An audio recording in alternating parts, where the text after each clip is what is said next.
మూడవ తారీఖు Ongole 2 town police స్టేషన్లో పోక్సో ఎస్ఎస్ట్ కేసు నమోదైంది.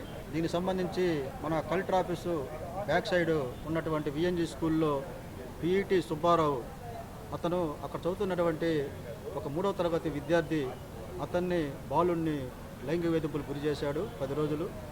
చేస్తే అతని కాపలాగా అబాకస్ టీచర్ అనజ అనే అమ్మాయి కాపలా కాస్తూ ఉండేది.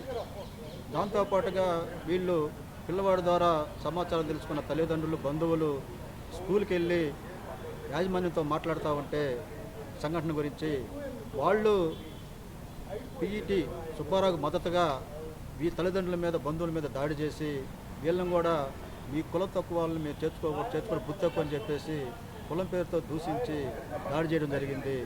అయితే ఈ కేసులో ముద్దైనటువంటి పిఈటి సుబ్బారావుని అరెస్ట్ చేసి రిమాండ్కి పంపడం జరిగింది.